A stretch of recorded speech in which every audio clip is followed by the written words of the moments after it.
I thank you all.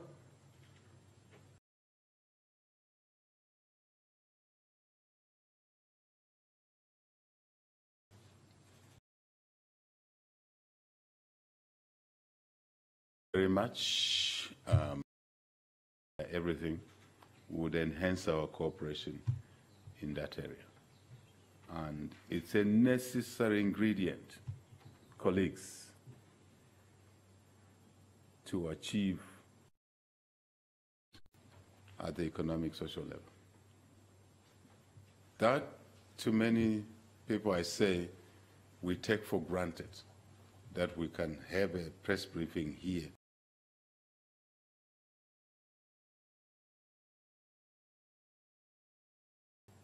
It is not true that this peace is there because it's there. It is there because people have worked to make it peaceful. And so we would like to share, again, the experiences around there to grow this stability for progress, if I may say that, stability for progress. Mr. President, my team in our small meeting there, I do know my ministers. I was checking their body language. I think they're happy to be here. And we want to encourage them to deepen their relationships with their counterparts. They don't have to wait for us to meet like this. They have to be working together as routine, as mundane, as we address the concerns, genuine concerns of the youthful population that we have in our countries, two countries, and on our continent particularly. Africa has a profile of a younger age population, and it means us working harder to meet their expectations, to offer them opportunities in many areas, including self-employment. Yes, formal employment, but self-employment. I think these are the issues we've been discussing. I must say, Mr. President, since I took office 21 months ago, you are one of the presidents we have interacted quite often, meeting in different platforms, chatting, same hymn sheet, and I'm very grateful that we are here today formally to have this conversation. Thank you. Thank you very much. Thank you. Thank you. Thank you, Your Excellencies. We will now begin by taking brief questions from the media, and we'd like to start with our guest. I'd like to invite Ellen to ask a question.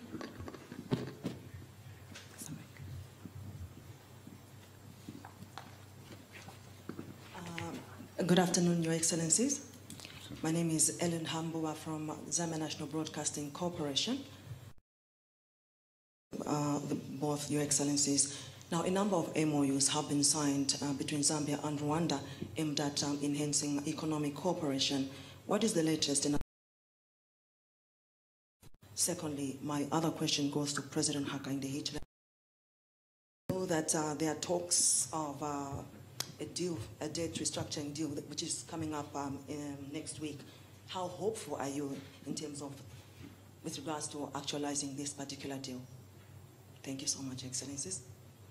President, you may go ahead first. Mr. President, I believe you can answer for us, at least the first part. The first part. Yes, the first part, well, where we are, the MOUs have had the different agreements. I think here you seem to be aware of them.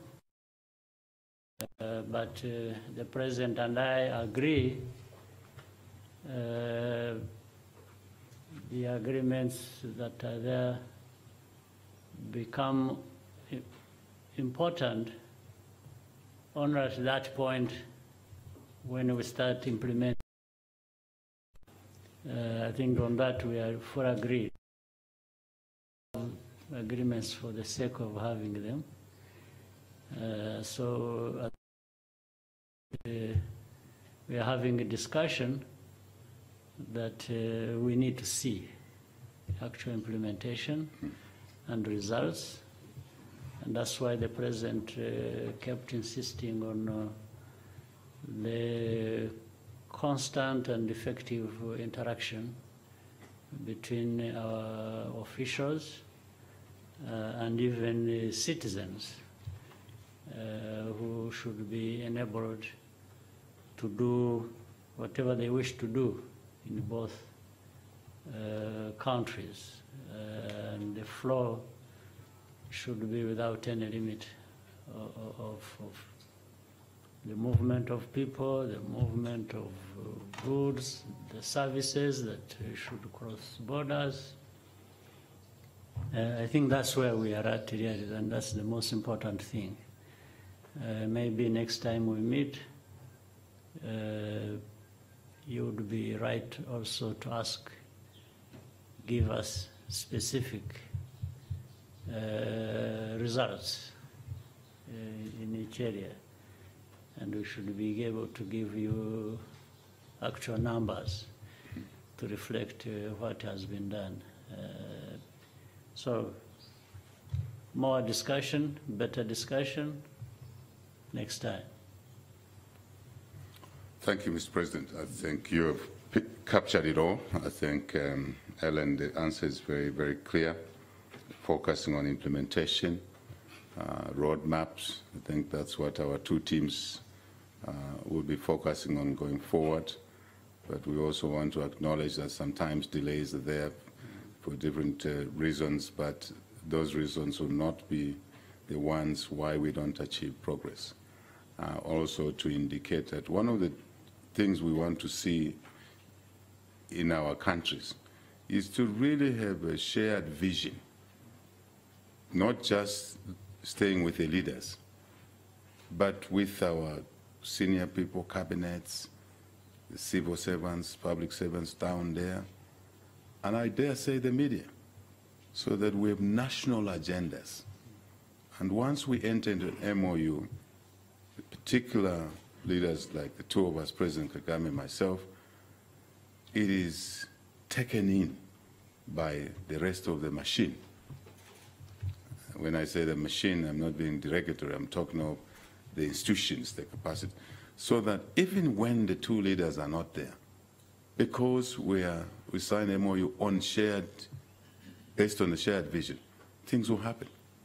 This is what African countries need to learn from advanced countries, if we have to learn something, and we always can learn something from each other, that in many countries that have done well in the world, East or West, there's been consistency, acceptability of this is what we want as a country. And that way it's easy, even if there's a change in the minister, even if there's a change in the permanent secretary. I think that is what is very, very important. So sometimes the slowness comes because there's a new person there, he wants to do things differently. No, these are important things. So thank you, Mr. President, for that. But the debt issue, Ellen, I would rather we preserve our time here on the issues which we have covered in our meeting, except to say that it's our desire to conclude the Zambia debt restructuring. And I know why you have asked the question. From here, I'm proceeding to Paris. And one of the key things there is to seek closure. It's been hanging on for too long. I said to President Macron when we met last time, I visited him, urging him to help us together with China, because they're the two chairs under the common framework to close the debt. We've been talking for too long. I said the debt, yes, we inherited it, but again, governments are institutions, they live on. So we have to deal with it. So I use an example that the debt we are faced with is like a python, crippling us in the neck, the ribs, and the legs. So we want this python rolled out of our body as a country. And then we have the capacity to implement the things that we have agreed with the president here and the people of Rwanda, because capacity will be released and not focused on the debt legacy. Thank you. Thank you, Your Excellencies. The second question will be from the Rwanda Broadcasting Agency. Thank you. Good afternoon, Your Excellencies. My name is Sam Kalisa. I work for RBA. And my question, Your Excellency Hakainde Hichilema, you visited the Kigali Genocide Memorial and have witnessed the history of our country. And both of you, presidents, have committed to intra-African cooperation and learning from each other. And my question is, if you'd share with us, both of you and the people of our countries, moving forward, what will be the key areas of collaboration between our two nations and key lessons that we can learn from each other? Thank you. May I take it? Yes, please. Yeah. Thank you for that question. Again, we're very grateful to my brother here and the people of Rwanda for creating that space in our program to go to the memorial site, museum. Tragedy. That's it's a tragedy. It's a human failure. Not just in Rwanda, but an indictment to all of us, because the facts around what happened there are such that as humanity we lost it.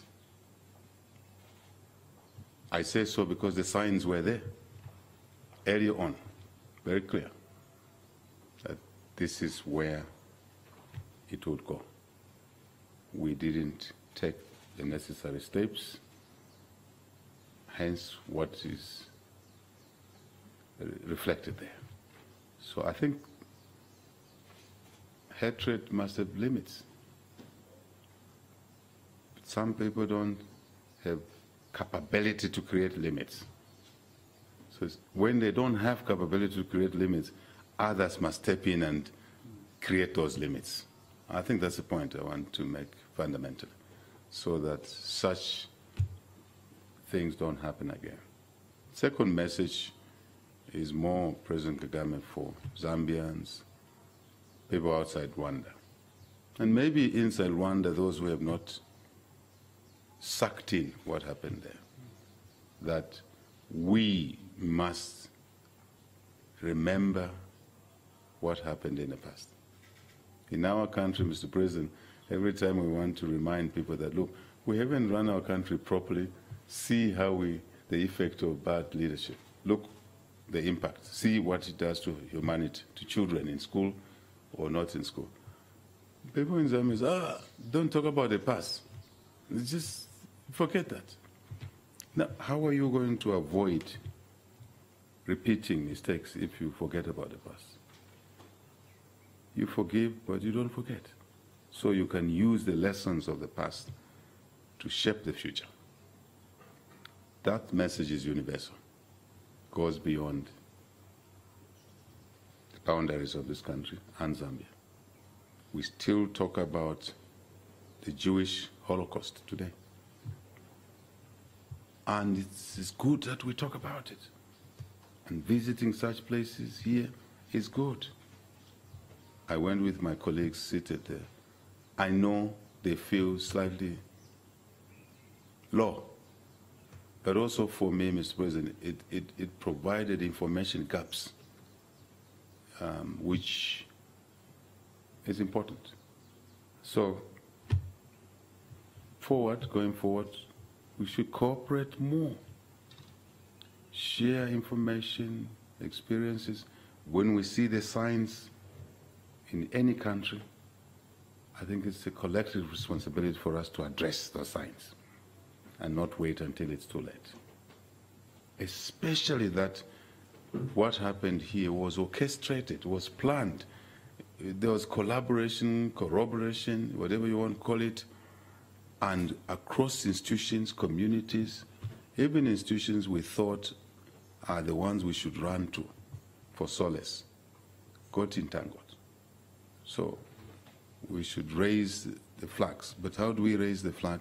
We must cooperate and share information and act together as single humanity if I may use that expression.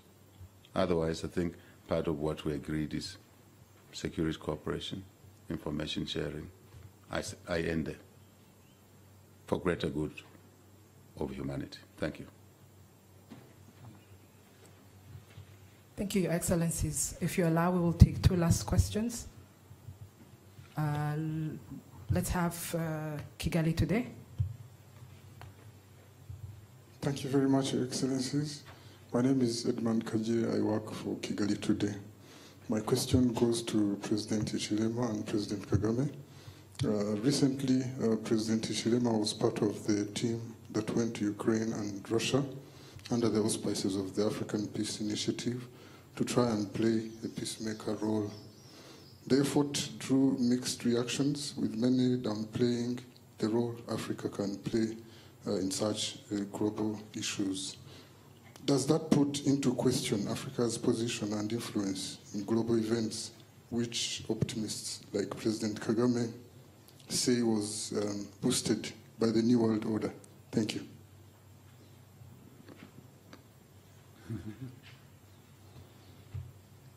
President, I'm wondering, I was thinking whether we should waste much time talking about Russia and Ukraine here and not just concentrating on our bilateral issues and through that continental matters of our development. And the only thing I can draw from that, this conflict, which has had many consequences that have gone beyond that geographical space and affected those of us, say, in Africa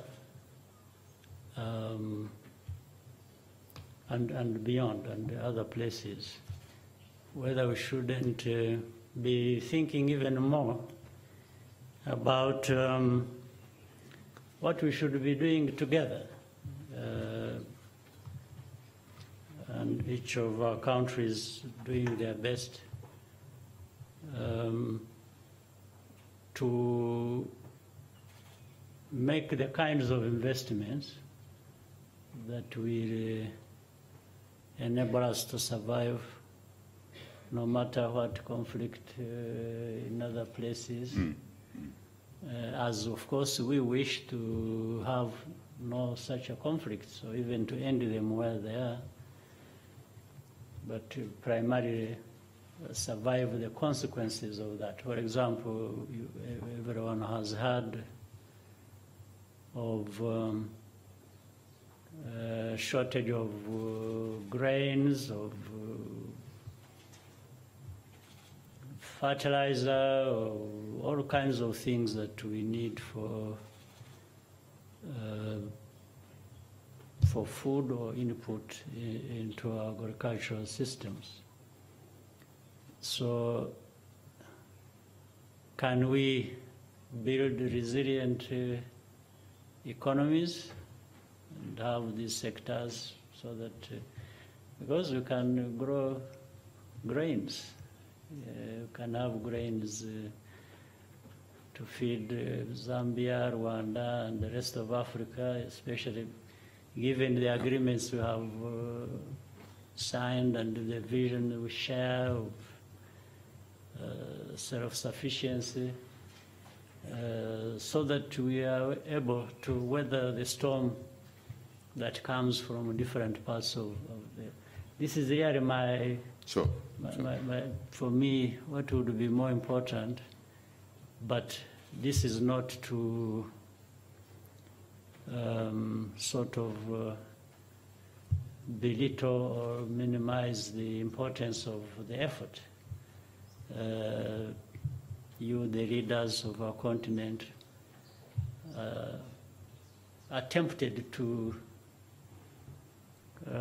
contribute to the peace that is required in that part of the world, but the rest of the world. Yeah.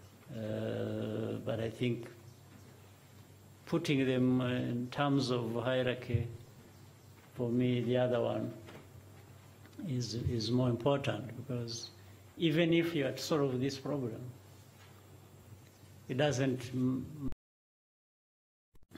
that there is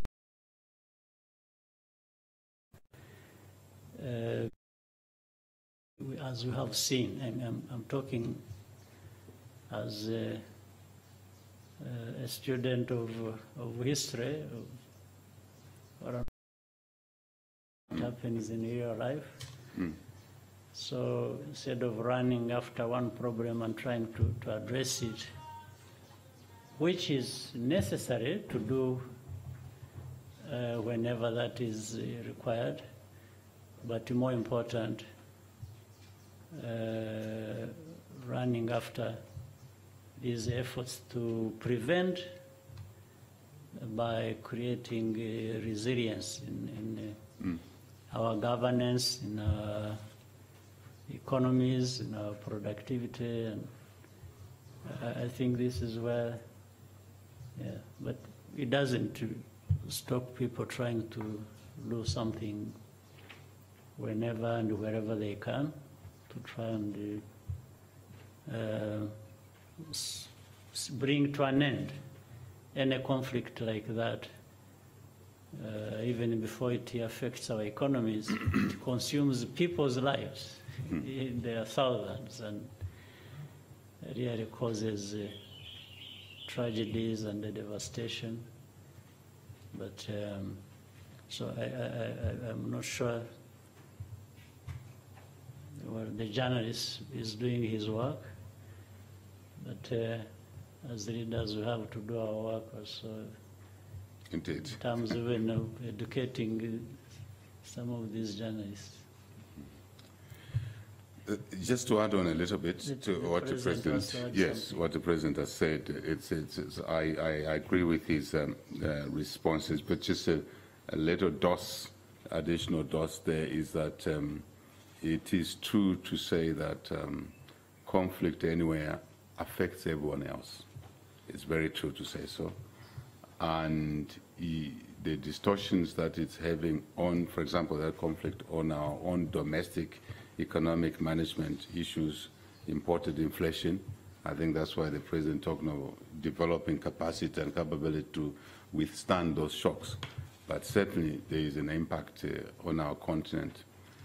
Some countries, Egypt imports close to 10 million tons of grain from Ukraine, Russia, and fertilizer affects a number of us, and fuel prices. So in that context, I think conflict anywhere does affect all of us in one way or the other.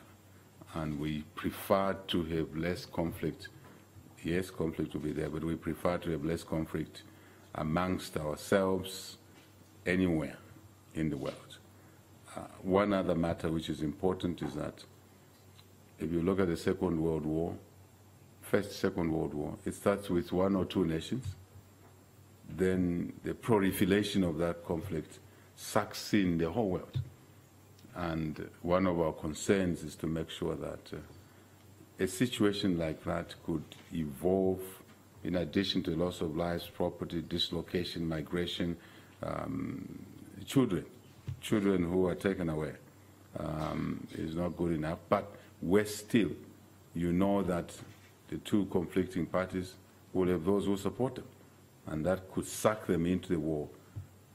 And let me say it here. What if someone pulled a nuclear button? Would perish, isn't it? I think we need to see, for the journalists now, the President touched on a very important thing, but I'm just adding for you, given that you are the media and you spread these issues, that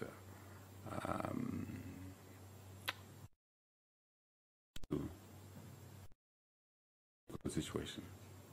And I think it's important that we all talk against conflict, not singling out, extracizing a particular person. That's for inside the rooms, but outwardly there.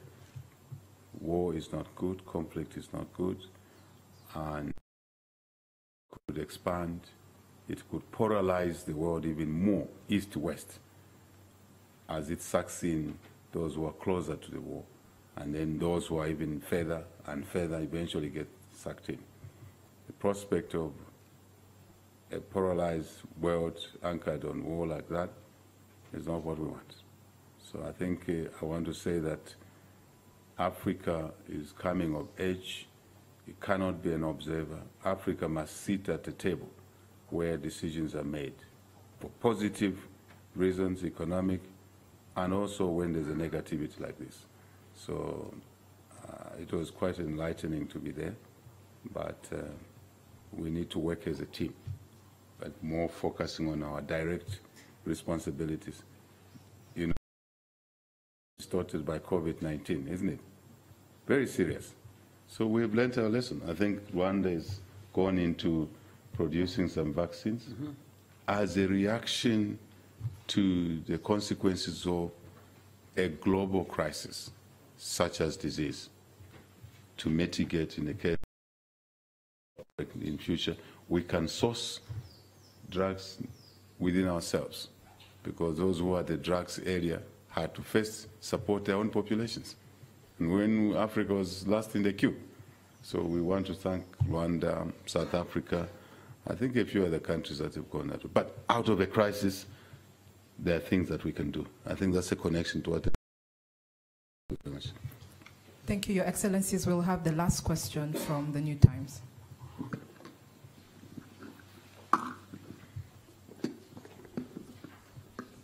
Thank you, Your Excellencies. My name is Edwin Musoni from the New Times. President Paul Kagame, 20 years ago when Rwanda embarked on investing on broadband technology, Yes. Yes. Edwin Musoni. That's the Zambian. It's a Zambian name, my friend. Oh, it's an honor. Did you borrow a Zambian name? We are one Africa. Or you share Yes. it? Yeah. You share the names. Yeah.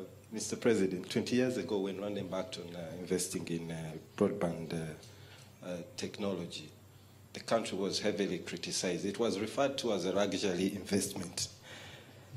Today, you are at the center, Rwanda is at the center of hosting a ongoing FinTech forum. How has the journey been beneficial? And maybe from your answer, can we also get to know what are some of the benefits of digital innovation and FinTech that Africa has to offer to the rest of the world? Thank you, sir.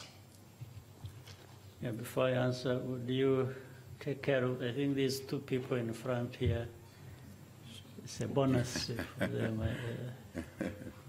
Thank you, sir. Just a moment, but I mean, We'll take you right after. somebody is asking what they already know. And just asking me to tell him what he knows. Even first, narrated the story of where we came from. I'm sure you are aware. Where we came from was, yes, somebody might have thought that it is luxurious to invest in digital technologies at the time. But our answer to them then, which is absorbed by what is happening today, was that first in our country, in the old days, about 20 years ago, for example, it was difficult for us to prioritize because everything was a priority. So we were able to tell them, we are not investing in digitalization while depriving other sectors of resources. But we are doing that so that this can be complementary to other things we are doing. because we knew then if we started early at the time, in a short time, that would actually enhance all other activities we are engaged in. It would support education, it would support agriculture, it would support name it. So that's why we thought there was no conflict. And indeed, we've been proven right that there was no conflict, but rather it accelerated what we intended to do. Of course, the question is originating from the very fact that at that time we had everything as a priority. We also had the very difficult situation where it was limited resources that we had to put to all these issues we had to address. So I can understand somebody from afar or not so close to the issue or understanding that they would think we are putting a penny in digitization at the expense of growing food for people to eat.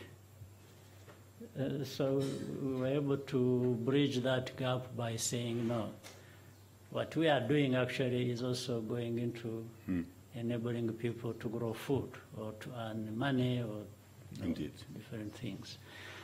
So the fact that we are having today this FinTech forum is,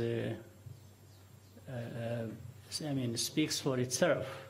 Not only for the journey we have traveled as Rwanda, but also the continent, in actual fact. The whole continent has grown in that sector alone, but has also benefited from other sectors growing off of that effort. The fact that people will be discussing and showcasing what is possible or what has been achieved across the continent. It's not just Rwanda. We are the hosts. We have our own small part we have contributed. But really, when you look at country by country across the continent, you will find that some countries have been growing very fast based on, and in fact, the theme of the discussion is about inclusivity. Precisely, that is, it's a reminder that we're talking about technology, we're talking about so many things that require so much, both intellectual and resource inputs. But it doesn't make sense if it is not uplifting the standards of living of our people, which would benefit only a few people here and there. But if you are uplifting people, then those in the business will actually even benefit more. Absolutely. So there is a lot to learn from that journey and how it happened, but there is even more to learn from how other countries have gone around about it and even benefited from it as much as we know. So that's what I can say. Thank you. We will now have a question from Bloomberg and then followed by Anangwe. My name is Noreen Ndiro with Bloomberg. I have a question for President Hichilema, which is a follow-up on debt restructuring. You said you'll be heading out to Paris. I'd just like to find out, what do you think your presence in Paris or the significance of your presence in Paris will have in expediting closing the debt restructuring deal? And what significance or impact will it have on the Zambian economy and the people of Zambia, bearing in mind that IMF has said it will only release the 188 million funding if the debt restructuring deal has been closed. And to President Kagame, President Hichilema previously spoke about security, peace and stability in the region. And we know that northern Mozambique has been having issues. Rwanda has sent troops together with SADC, which is part of Zambian troops. I would like to find out from you, from the reports that you've been receiving, do you think that stability is resuming in the region and business can begin to resume? Would you say companies like Total can resume their projects? Thank you very much, and thank you for allowing the time. President, you may wish to go first. Thank you, Mr. President, and thank you to the question. Just to tag on very, very briefly on the question that you got from our colleague on the digital side of things, I think to support what the President said, to take one example, back to the COVID days. How did we keep our kids learning during that COVID restrictions? It was e-learning, isn't it? Imagine if we didn't have that digital capability, what would that meant? Slowing our kids down, taking more time before they completed school, then they wouldn't be in the productive sector of basically the economy. So today's world, technology, digital platforms is a basis for efficiency and effectiveness. I just thought I should indicate that. And that the investment that Rwanda made are now benefiting. I think he was being nice, benefiting a lot of countries on the continent in our quest to avoid reinventing the wheel. Cooperation again, the early moves that Rwanda made is benefiting many countries. And we want to thank you, Mr. President, and the people of Rwanda for that decision. I understand that it's actually now beyond our continent, people talking to Rwanda on the support that they can get from that investment in the digital area. The debt restructuring, I touched on it, and obviously you want me to say a bit more. My presence there may not be very important, but it's reasonably important.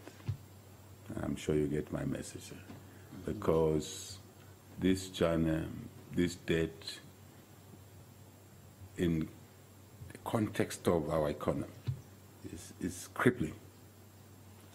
And the last time I was engaging the two leaders of the G20 framework on the Zambia debt restructuring, China and France, I say the same thing. We can do many things, like the President said about the decision to invest in digital, and that everything was a priority. For us now as Zambia, everything will be negatively impacted if we do not have a debt resolution. We simply have no headroom.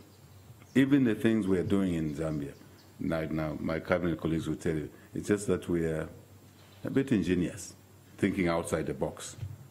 It would have been difficult to deliver free education, which we have done since we took office, for every kid that needs to be in school to be in school. Yet, the resource envelope has been conscripted in the Python example I gave. Many other things, I don't want to waste our time. We have done outside the box. But when we have the debt restructured, it will help release revenues that we can even implement the MOUs that we wish to implement. So the point I'm making is that the presidency and our finance team and foreign minister seated there, with all and other cabinet colleagues pulling as one unit to get this python out of our body. And it is a desire that my presence there, in a small way, will inject a little bit more sense of urgency. We're already behind schedule, given that we've had to network in this manner And I think it's in a good example. When you have a crisis, it's important to work as a team, one team. President to do his part in the Rwanda situation. The Minister of Finance here will do his part. Minister of Foreign Affairs will do their part. Agriculture, everybody. That's the story of our debt issue. And mind you, our debt restructuring program is being used as an acid test, if I may use that expression, as an example. Then we hope that the pain we've gone through can alleviate the pain of other countries that are in a similar situation, because the framework we will agree, hopefully we should agree this in the next few days, then can be rolled out to assist other countries in similar situation. So we have to carry the can so we can reduce the pain for others. That's what a community means. So I think I've captured your question of how valuable it is, and going forward, why my presence and the presence of others. Mind you, President Macron will be there, Prime Minister of China will be there, and it was agreed that the three of us must stand side to side in the next 2 days. Thank you. I'm sure you can interpret what that means. Thank you very much. And quickly, let me summarize the question that was meant for me, and that is on security and stability in Mozambique, an area where we have a mission to work with the Mozambicans to secure the area that was affected, which is mainly the province of Cabo Delgado. I should say largely the problem has been addressed. We are seeing progress in terms of large numbers of people that had been displaced being able to go back to their villages and homes and starting the activities as they should. And yes, there has been presence of our troops from SADC deployed in different parts of that area, and together that security and stability aspect has returned because of that. And so economic activities are beginning to pick up, including, I have heard, even those who are making investments there, like Total and others, are already thinking of resuming the activities. Of course, there may be one thing here or another there that needs to be put out of the way before they fully resume. But I think that is being enabled by such a collaborative efforts around the provision of security and working together with the host country, and each one playing their part, but together we see a lot of progress. I should say, let me say maybe 80% of the problem has been addressed. The 20 might be small or big depending on the number of circumstances, but that needs to be cleared as well. So maybe brief, and we are done. Thank you. My name is Eugene Anangwe with CNBC Africa. President Hichilema, I wanted to ask, you mentioned about trade, and with trade comes the use of currencies. The conversation around de-dollarization is gaining momentum. And President Ruto has said we need to trade using local currency as Africans. I want to understand from you as chair of COMESA, is this a shared vision at COMESA level? President Kagame and both of you, on the issue of visa on arrival, that was a great thing, but visa-free would be much better for both countries, I believe. I wanted to know what is causing it not to be announced. If it was not part of your talking points, could it be sneaked in? that we could have an announcement that there's visa-free for the citizens of both countries. Thank you so much. Thank you. You want Yeah, I can go. Sure. Yeah, thank you, if you allow me. So you can close the trade. Yeah, I always like to tag trade to connote investment as well, because trade arises from investment. So now the issue is that the dollarization is a subject of conversation, but not in isolation.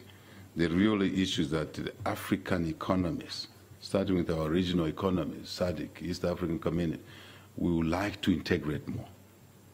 Even the issue, I know President will address that visa issue. That's part of the elements of the things that are slowing us down. Regulations, platforms, technology, again, back to technology. Are we able to talk to each other?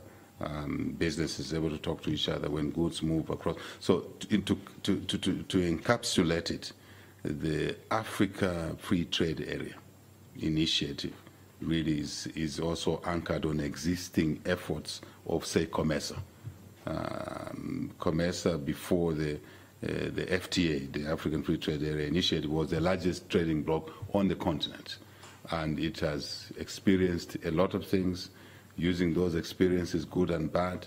And in my speech, as I assumed the COMESA chairmanship, I did say that COMESA now, in this era that will be, to build on what others have done before us, because that's the way life works, we will focus on ensuring that COMESA talks to the Secretariat, COMESA Secretariat talks to the Secretariat of the Africa Free Trade Area, so that we make sure we leverage on the positive and negative experiences of the regional bodies to build quickly the African Free Trade Area, so that we can integrate our economies and, of course, businesses and people. What is the economy? It's people, micro level, human beings, micro level, then the macro level. We bring, I'm being summarized here, we bring all of that together. I see from your question that you have knowledge of the field. So we can bring these facets together much quicker. And for what? To basically help improve our economies, Africa economies, including the benefits that will flow to people, jobs, business, supply chain, value addition, all of that stuff. And the realization that Africa cannot be trading with each other through third parties. And this is a tendency on our continent. Before President Kagame, to come to Rwanda, would have had to go to maybe Dubai and then fly to Rwanda. So we want to clean up these distortions.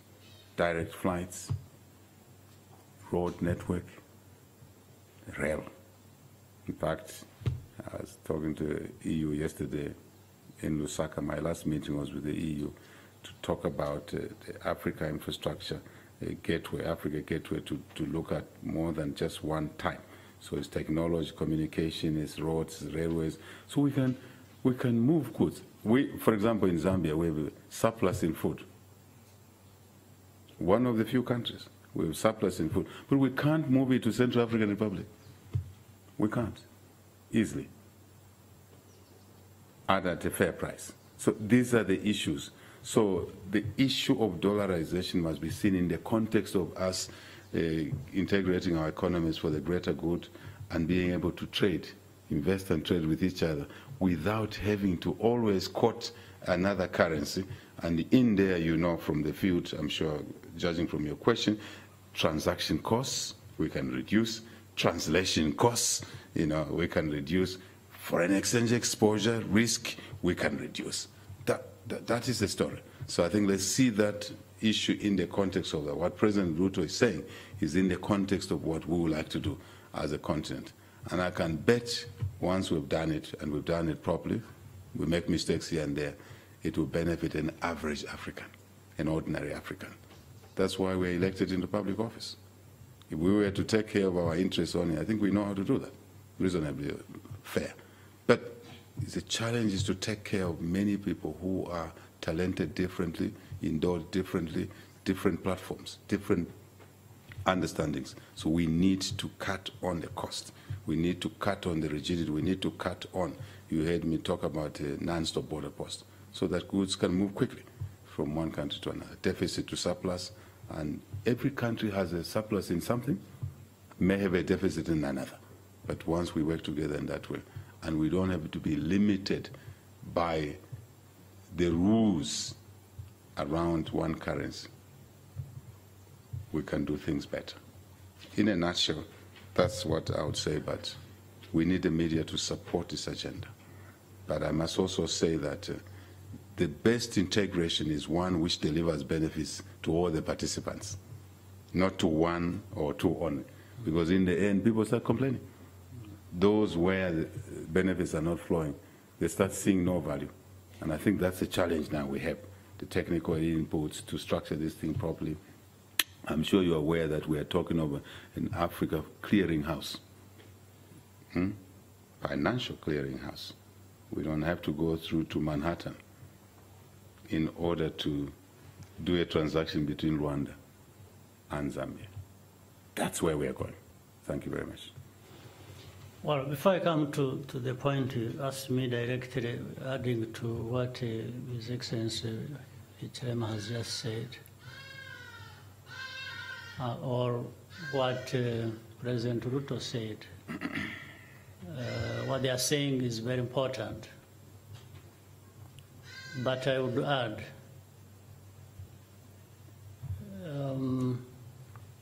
what is it that stopped us doing that, say, 10, 15 years ago? So we need to think about that, because it could have happened 10 years ago, could have happened 15 years ago. So there are other things we have to do, but they all stand on the political will of our countries in our continent and leaders addressing some of these issues that would enable us to achieve that if, and I think it is important. So when we are talking about African integration, starting with East Africa or different parts of our continent with integration, when we are talking about the Africa Continental Free Trade Area, about trading and so on, all of those issues come up. We should have done that long ago. There's nothing that prevented us. Yes, but at the same time, when you are trading and you want integration across the continent, you must address these other issues, and part of which you have raised. You've talked about visa. Visas enable people to move freely or with ease from one part to another, and people can't trade freely without moving freely. You also have to think about, indeed, that trading, fine, but through what currencies? So it brings up the question of the dollar. The President explained it very well. If you have to move around before, it's like you take a journey from here when you're going to Zambia, but you first go 5,000 kilometers. You make 5,000 kilometers and then you go around and come back. When it is just a few kilometers, it is 2 hours from Lusaka to Kigali. Yeah. That is still happening, by the way, in the area of telecommunication.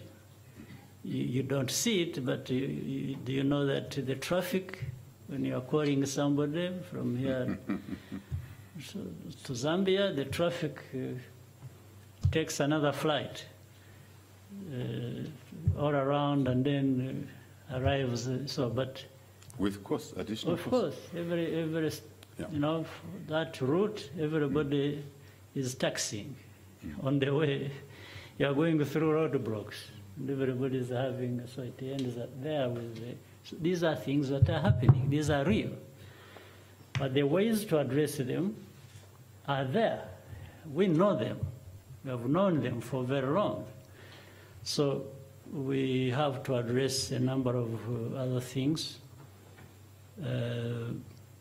before we arrive to the very important matters you have raised. So, visa on arrival. Visa on arrival is one big step. In fact, when you say no visa at all, means two things. One is the old one, where you are not given a visa at all, so you don't go. Right? No visa may also mean no visa is required. So you can go and nobody's going to. So be careful when you say no visa, because you already have no visa.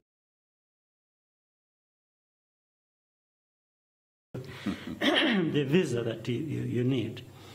So visa on arrival was a huge improvement because initially we had complications for anybody to get a visa. Or if you get it, it is very expensive.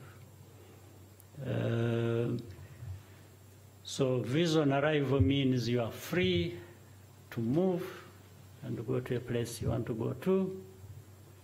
Only that visa either for record purposes, that is a stamp at the airport where you have arrived, or maybe they tax you. You pay, I don't know how much, depends maybe from country to country, either $10 or $50. So the best situation is that one which you said. If you come from Kenya or Zambia or from where, and you arrive here, you just identify yourself, show who you are, where you come from, and move without having to say, where is the visa? You know, every step there is a problem. I'm sure you have heard of, in fact, either you pay for visa twice or once, but the wrong party. Because you find somebody waiting for a traveler and say, where is the visa? And you say, no, I'm sorry. And then he says, no, visa, where is the visa? Meaning, they can actually give you a visa there. But you have to pay somebody who will not report what you have paid. All right? You are aware there are others who, when you have everything, you show the passport, and somebody will tell you there is a missing page in the passport, and say, what is it? Some people get confused. You are wondering what is it. All of them are there, nothing. No. There is a missing page. What they are really telling you, put in a note. Yes, that becomes the page they were looking for. So, but all these issues can be addressed, and so much the better if we can address them all at once, or arrive at a point where they are resolved. But visa on arrival is an improvement, as you are aware. Otherwise, you would have to go to an embassy, they tell you to come back after 1 month, then. But if it's something urgent, or if you are on business, you don't want to go to an embassy looking for a visa to travel to a country, and they tell you, oh, the visa issuer is not around, or you have to wait for 2 weeks. That's not friendly to doing business. But is visa on arrival solved that problem? at least you are not caught up in the bureaucracy for a long time or whatever time looking for the visa. You come, what you may find is a different problem, but it is an easier problem to deal with. You have arrived anyway. So, but I think we should be arriving at no visa required, and you just travel. As we resolve all these other issues, I mean, you are aware, when I talked of Africa Continental Free Trade Area, there are still inconveniences or restrictions. Really what Africa Continental Free Trade Area meant was that ease and freedom of movement. It's happening. It's slow, and probably as frustrating as you and me would say. But we need to accelerate. And in fact, what we were talking with our guest, President Hichilema, earlier on, was being pragmatic, doing, implementing, doing things, so that we don't get lost in the niceties, in the processes, in, diplomatic languages that spice things, but even if they are not good. So I think we are trying to wash away some of these things, and all of you, all of us, officials, if they can understand this language and act by it, I think you can get there faster. So thank you very much. Thank you. Thank you, Your Excellencies, for your valuable time today. We have now come to the end of this session. We'd like to wish President Hichilema and his entire delegation an enjoyable stay in Rwanda. Thank you very much. Indeed. Thank you.